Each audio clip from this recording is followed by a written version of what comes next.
Uncovered about the scheme which became known as Operation Rapid.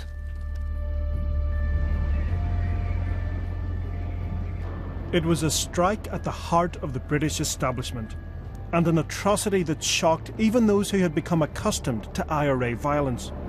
And peace process or not, the Metropolitan Police never gave up on catching the Hyde Park bombers. 11 days ago, John Downey, who had been suspected of the 1982 attack, walked free from court. His trial cancelled because of a letter. A letter based on information from a special PSNI team known as Operation Rapid, who said he was no longer wanted when in fact they knew he was. The judge concluded in the light of that, he shouldn't stand trial. At the time of Operation Rapid's review of the defendant's case, it was aware that the defendant was wanted by the Metropolitan Police in relation to the Hyde Park bombing, but failed to pass that on to the Director of Public Prosecutions Northern Ireland. That was, as the prosecution conceded, a catastrophic failure. The judgment reveals that John Downey was the victim of a serious error. But there's a lot more to this document. It also reveals how the scheme for On the Runs worked, and shows how many Republicans had their status changed in police files. Take the case of John Downey himself. Now, he went from being a wanted man by the PSNI to eventually being assured that he was not wanted. And the story of how that happened is significant in itself. Downey had been wanted for decades, not just for the Hyde Park bombing, but also by the police in Northern Ireland for 5 separate incidents, including the murder of 2 UDR soldiers near Enniskillen in 1972. The arrest and interview of the defendant had been approved in respect of a number of Northern Irish incidents. It was their intention to arrest the defendant should he come within the jurisdiction. As late as March 2006, the Northern Ireland office told Gerry Kelly of Sinn Féin that Downey was still wanted for questioning. The turning point came in February 2007, shortly before Sinn Féin and the DUP agreed to enter Stormont together. The PSNI set up Operation Rapid, a new unit that set about updating police files about specific named individuals. The vast majority of them names submitted through Gerry Kelly. Lord Justice Sweeney, in his judgment, was certain about what that represented. It's clear that Operation Rapid marked the beginning of direct engagement between Sinn Féin and the PSNI in order to expedite the remaining cases. Downey's was one of them. By the 10th of May, 2 days after the Stormont Power Sharing Executive was sworn in, the team concluded that Downey was not currently wanted by the PSNI, even though a year previously he had been wanted for questioning for a series of terrorist offences in Northern Ireland. It is perplexing and confusing that John Downey could be assumed to be in a particular category at one point, not so many years ago, and then assumed to be in a quite different category later. And was there a change in information that the police have? It's difficult to understand why there could be, or how there could be a change in the circumstances that made him to be sought by police at one point and then not further to be of any interest in the police at another point. Let's take John Downey as an example. Right up until March 2006, the PSNI are saying, we still want this man, and they're reviewing the evidence saying we still want him for questioning about offences in Northern Ireland. And then a year later, they changed their mind. I mean, why would that happen? You see, I am not here to speak for the investigative prowess of the PSNI or anybody else. Now, sometimes circumstances had changed. For instance, some of these cases were quite old. Some of the witnesses may have no longer been there.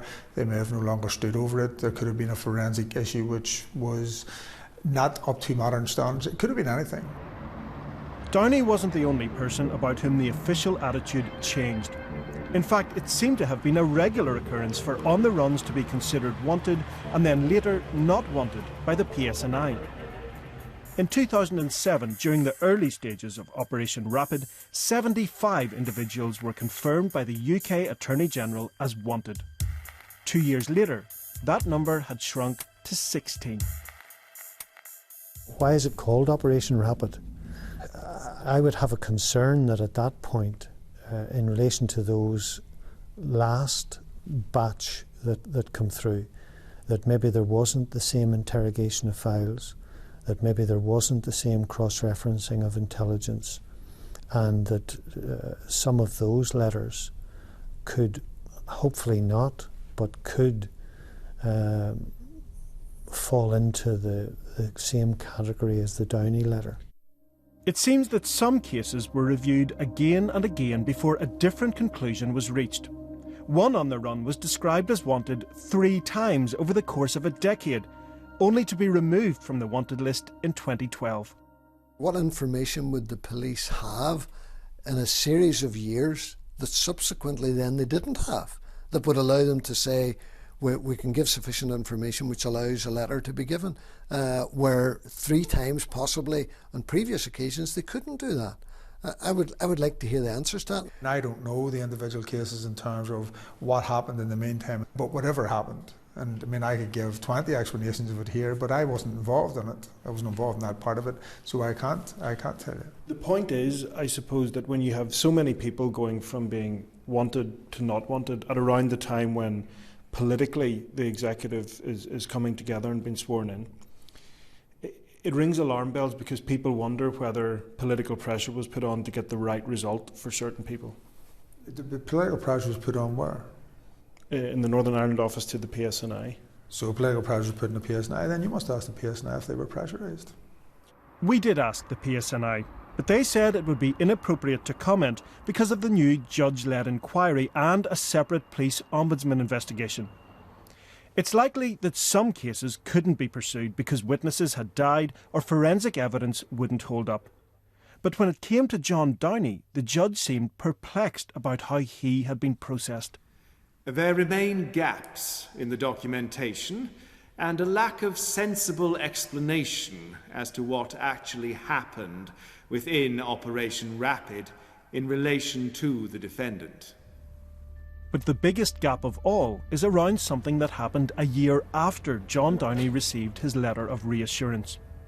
In 2008, the Historical Inquiries team uncovered what was described as a crucial piece of evidence relating to his alleged involvement in the murders of the 2 UDR men near Enniskillen in 1972.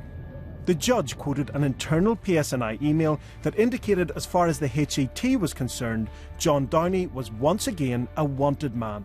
HET have indicated that they will now seek to have a new alert created in respect of John Anthony Downey. Consequently, he is likely to be described as wanted for murder. The judgment doesn't make clear what happened next. Was Downey put back on the system by the PSNI? Is he, in fact, still on it? If so, why hadn't he been arrested on one of his numerous trips to Northern Ireland or during his recent imposed stay in London? To my knowledge, no new evidence was found in the John Downey case. So I think you might be erroneous there. But that's what it says in the judgment. It says that the HET found significant new evidence. Well, no, you're saying the HET. The HET was not an investigative unit. The HET was not a PSNI unit. The HET was an historical inquiries team. And my knowledge of it is that they did a tabletop review. Now, did they give it to the PSNI? Did the PSNI pass that information on, etc., etc.? None of those questions I can answer. I can tell you that nobody came back to me, and that is a fact. And clearly nobody came after John Downey. And nobody came back to John Downey is clearly a fact as well. The Downey judgment raises some big questions about what really happened with regard to on the runs.